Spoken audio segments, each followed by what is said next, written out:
Hello, good morning. The mother of a disabled woman who died after her benefits were wrongly stopped by the DWP will be among those campaigning against proposed benefit changes today in London. Investigations are continuing in Bishop Auckland after a road was closed due to an incident yesterday morning. A programme's underway in South Tyneside aimed at getting more people into work. Your Tyne and Weir Metro ticket could cost you more from tomorrow.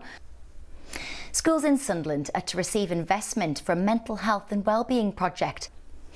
Organisers of Sunderland's Armed Forces Weekend say next year's event will be bigger and better.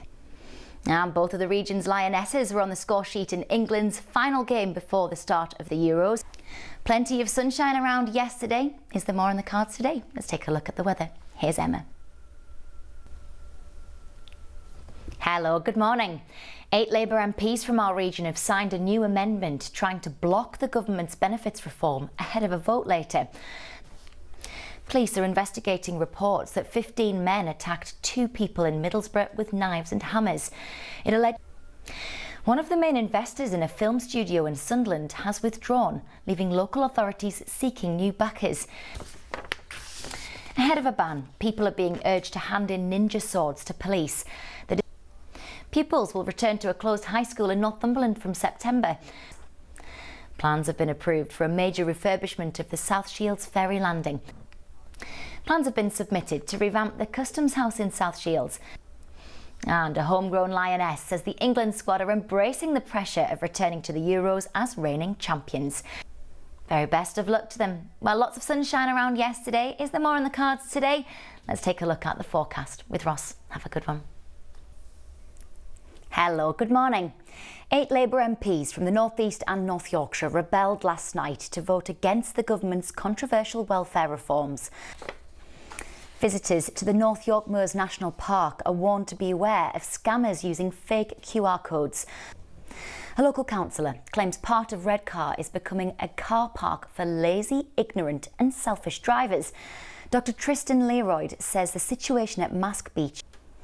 New estimates suggest it'll cost more than £250 million to bring Newcastle's roads up to an acceptable standard. Some travel news now, sticking with our roads. There are closures on the A1 northbound between junction 60 at Bradbury and 61 at Boburn. The southbound lane is also closed between Bradbury and Boburn because of an accident. And another news, people are being urged to snap up the last remaining charity places for this year's Great North Run. Let's check your weather next with Ross. Have a good one. I'll see you again soon. Hello, good morning. Rangers looking after a seabird colony in Northumberland say there's been a decline of 30% in the number of terns returning to breed. In other news, Cleveland police are stepping up patrols to target drink and drug drivers. A consultation closes today on proposals to regenerate housing in an old County Durham mining village. Meanwhile, progress is being made to address major problems with Newcastle Council's housing stock a year from a major state shake-up. And a local musician's album has become the biggest selling of the year so far.